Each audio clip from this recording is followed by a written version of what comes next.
Добро утро, секој утро, добро дојдовте назад. Веќе од рано утринава ја најавуваме неколку пати темата за денеска со магистар Сречко Рајовски по молекуларна биологија и физиологија, шеф на молекуларна лабораторија во Аџибадем Систина. Ќе зборуваме за тоа колку е важно навременото тестирање, но и масовното тестирање. Ќе позборуваме малку поконкретно на оваа тема.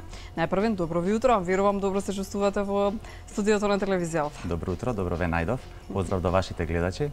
Благодарам на честа да сум гости на оваа ваша емисија, во која што во времето кој што имаме на располагање ќе обрнеме малце поголемо внимание на сите овие тестови кои што се важни во пресретот на решавање на проблемот со пандемијава предизвикана од овој високо прогресивен патоген микроорганизам SARS-CoV-2.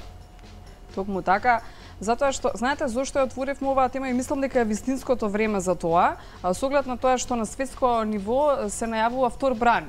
Нам ни се чини дека не ни одмина првиот бран, него продолжуваме ние со исто темпо, би рекла, само во наводници.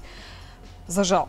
А бројот на заболени кај нас вртоглаво расте, секојдневно се троцифрени бројките на ново заразени и затоа што информациите до нас, Сречко Рајовски, велат тестираме, важни се тестирањата, но тука сте вие како молекуларен биолог да ни кажете што тие PCR тестови најпрвен значат. На каков начин тие се одвиваат и во кој период треба да дојде најпрвен пациентот и за тоа ќе зборуваме дали по појавата на првичните симптоми или пред воопшто и да се појават. Но колку е важен за почеток PCR тестот, како се прави, која е разликата помеѓу регуларниот и оној велат брзи резултати или брз PCR. Ургентен PCR, така. Значи, за жал, сликата во Македонија во врска со цела оваа пандемија и некако наоѓањето решавање за незино супресирање не оди во добра насока, со тоа што имавме бројки кои што беа едноцифрени, двоцифрени, а веќе се соочуваме со состојба кога имаме веќе троцифрени бројки.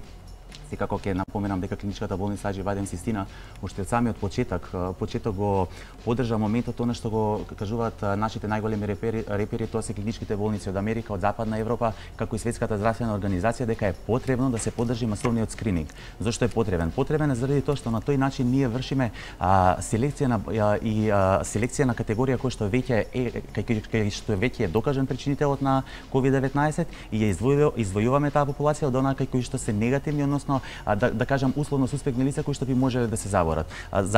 Одвојувајќи ги овие две категории на луѓе, всушност ние овозможуваме и го растеретуваме нашиот здравствен систем да може. Генерално ние ако гледаме пандемискиот вирус би требало колективно да се случува и во најголем дел ќе помине цела популација, веќе светски ако гледаме. Меѓутоа тоа треба да се случува етапно. 9 милиони се предвидува. Така, би требало да се случува етапно и постепено. Ако одеднаш сите заболиме, тогаш веќе ги оптоваруваме капацитетите кај нас, меѓутоа тоа е секако и проблем кај сите, да не сите лица ќе можат истовремено и да се подвигнат на здравствена заштита, односно на здравствено мониторирање и изгрижување на нивниот здравствен статус. Затоа се сите тие владени мерки и препораки да ние се придржуваме до оној правилник, да се заштитиме себе си, да се најдеме во улога и на доктор, меѓутоа и на лице кое што доколку заболи, може да го згрижи другото лице кое што ќе го заштити на тој начин што ќе се изолира од него. Ние уште ќе се навратам неколку месеци од почетокот на март, кога целата оваа состојба плимна во Македонија, ние неколку месеци пред тоа веќе подготвувавме планови со кои тестови да подготвиме, да тргнеме за да го поддржиме нашиот здравствен систем, поточно и нашата болница и нашите пациенти кои што секојдневно доаѓаат кај нас и се подложени на одредени различни здравствени згрижувања. Започнавме со масовниот скрининг со брзите тестови антитела, каде што ние докажуваме присуство на имунолошки статус кај лица кои што ствариле претходен контакт со вирусот. Во тоа време ќе кажам дека и како беше голем проблемот да се најде било каков тест достапен кој што ќе дојде кај нас во Македонија и се понуди на граѓаните, затоа што состојбата ни изненади сите, ресурсите на фармацевските компании да изнесат незатечете, буквално така, неподготвени, да се најдат тестови кои што се достапни веднаш да се започнат беше многу тешко. Ние ги воведовме први брзите скрининг тестови серолошки каде што за 10 до 30 минути имаме резултати за антителата, а наврзо 2-3 дена после тоа обезбедивме PCR молекуларен тест регуларниот со кој што ние директно вршиме идентификација на специфичен таргет гет кој што е носител, односно самиот причинител на болеста COVID-19. Добро, само се извинувам, морам да ве прекинам. Од оваа сега дистанца после 4 месеци, така? Што мислите, беше ли добар потек тој? Значи, ние уште стоиме дали се меродавни тие првичните тестови што ги направите? Секако, сите тестови се меродавни и се поддржани од Светска здравствена организација и од светот, и јас стојам до таа препорака, мислам, го пренесувам она што и на нас ни го препорача на сите тие стручни состаноци од Светска здравствена организација, сите тие скајп комуникации во кои што советот беше што повеќе да се скенира, односно да се направи тој скрининг на популацијата, за да ние издвоиме категорија на луѓе кои што се суспектни, на некој начин носители на вирусот и лица кои што се здрави. На тој начин ние ќе возможивме контрола кој што ја имавме на почетокот, меѓутоа мислам дека веќе се враќаме во состојба да имаме втор бран, нови кластери кои што ја нарушуваат целата слика во збринувањето и изгрижувањето со овој пандемиски вирус.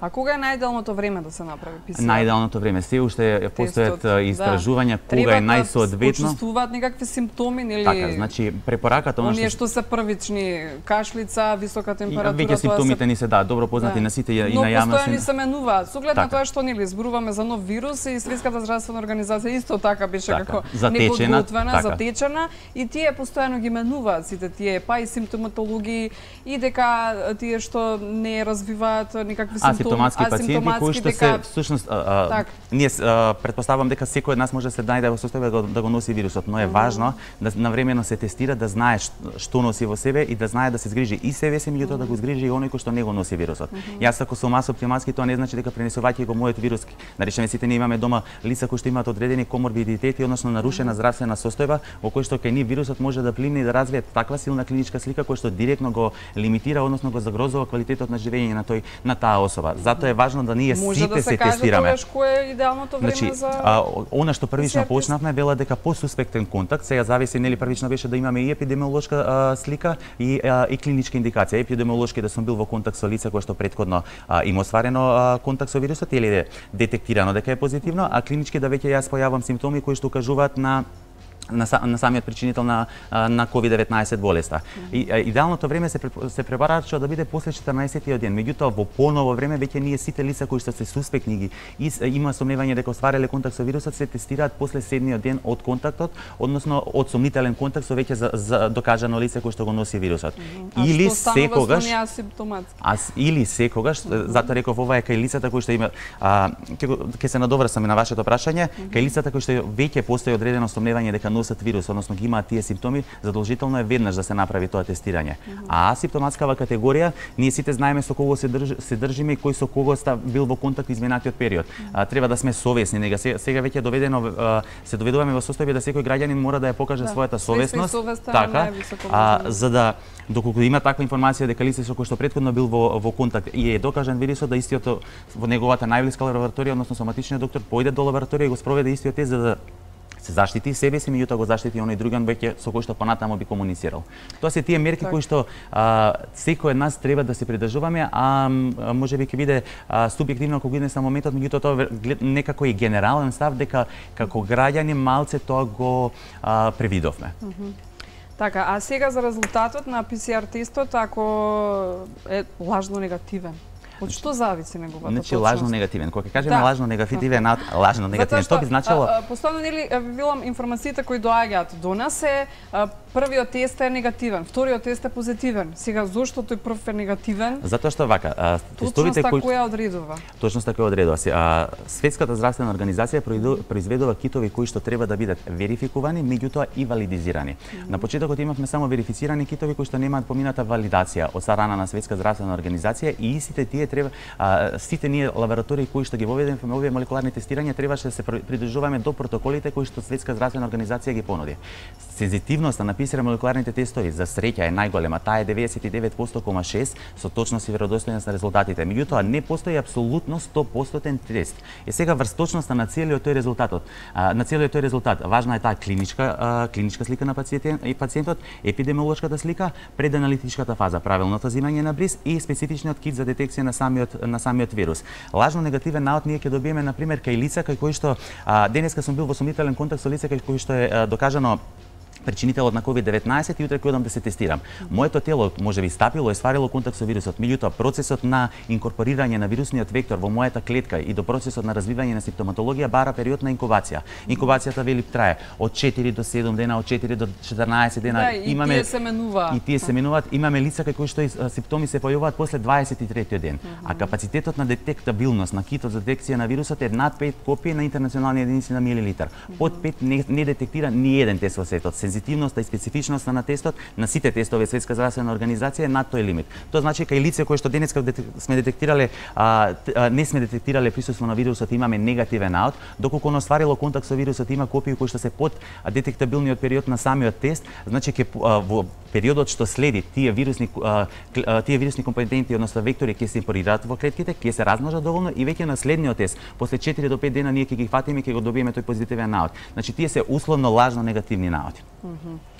По ова ваше излагање имате навистина премногу предизвици во овој период на светска пандемија. Да, интересно звучи, верувам за сите вас микробиолози. Да, интересно е предизвик за сите нас молекуларните биолози, односно ова е предизвик на ниво на цела лабораторија. Ние ќе кажам дека дијагностичките гранки деноноќно секојдневно се реорганизираме. Ако кажам дека пред 3 месеци започнавме со тестови кои што ги понудивме најпрво за нашите хоспитални пациенти, односно за пациентите кои посетуваат нашата болница, а потоа сето тоа пливна, па се реорганизиравме деноноќно со воведување на нови протоколи, организација на смени да ние ги зголемиме капацитетите за тестирање кои што се достапни како услуга на граѓаните кои што имаат потреба од тоа. Колку досега се направија тестирања во клиничката болница, ќе бидам систем? Она што е пофалба за нас, ние најпрво почнавме со капацитети на тестирање 24 PCR молекуларни тестови на дневно ниво, заради потребите на цела ова пандемија и поддржување на нашиот здравствен систем. Нашите капацитети денес во овие услови во нашите лаборатории изнесуваат повеќе од 150 теста на дневно ниво, односно ние на 24 часа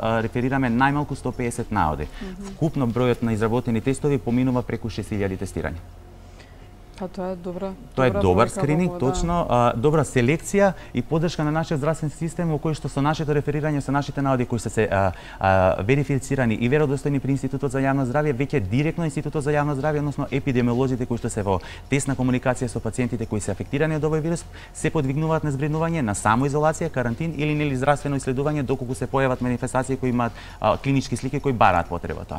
Да, сега малку да излеземе од коронавирусот, за оние редовни лабораториски анализи, колку се важни тие? Секако дека се важни. Јас ќе кажам дека денес се слушуваме со моментот дека веќе толку се таблоира и да цело време се дискутира околу тоа COVID-19, колку заболени. Да, затоа што сите останати болести не ги ставивме на пауза. Така, квалитетот на животот е нарушен и отежнат. Сите ние нели сме доведени да секој мораме бидеме совесни и самосвесни да ги почитуваме оние владини мерки кои што се изнесени за да се спасиме од овој пандемиски вирус, поточно да го одложиме моментот да ние секој од нас доколку колективно се имунизира од вирусот, да тоа се случува постепено и етапно за да може здравствениот систем да не згрижи наеднаш. Меѓутоа го забораваме малце моментот дека нормалниот животен тек продолжува. Ние мораме да се подвигнуваме на нормалните рутински анализи кои што секако се маркери, дијагностички круцијални маркери кои што даваат слика за нашата целосна здравствена слика. Нашата целосна здравствена слика не значи позитивен, негативен за корона SARS-CoV-2, односно причинителот на COVID-19 болеста.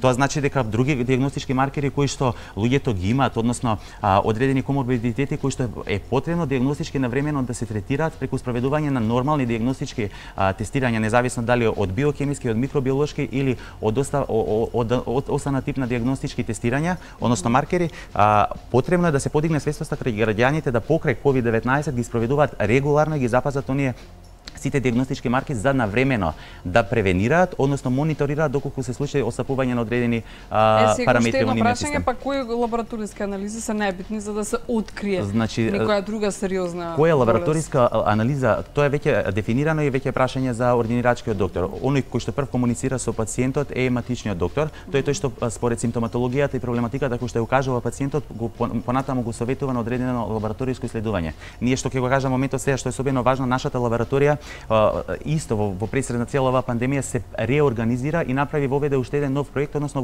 овозможи проект Home Lab, односно лабораторија од дома. Се со цел заради тоа што целата оваа ука, бука и паника нели сите ајде ќе останеме дома, нема да излегуваме, се со цел да не остваруваме ризични контакти, ги занемаривме спроведувањето на останатите лабораториски анализи.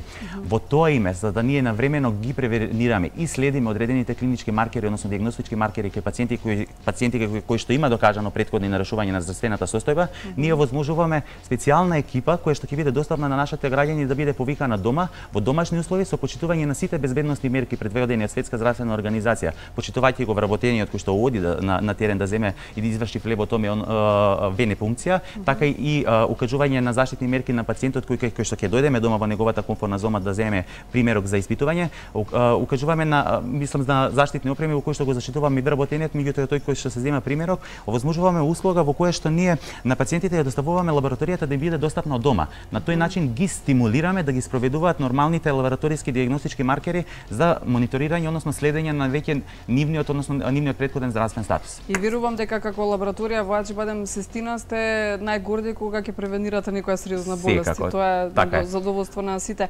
А како молекуларен биолог може да ни посочите или на оние пациенти што би сакале да дојдат и да се тестираат, грешка пред испитување лабораториски прават ли нашите граѓани? Секако дека прават. Како треба да се подготват? Да, убаво би било затоа што навистина е многу актуелна тема, а можеби некој сака да отиде на тестирање, не знае што претходно Она што најмногу граѓаните можеби го грешат е во моментот, многу важно да се запази тој диагностички алгоритам на кои диагностички маркери, односно тестови ние ќе се подвигнеме. Еден пациент пред да дојде на било какво диагностичко лабораториско исследување потребно да ги запази оние препораки кои што се предвидени од Светска здравствена организација и се правилник на работа во лабораторија. Тоа значи гладни, жедни 8 до 12 часот.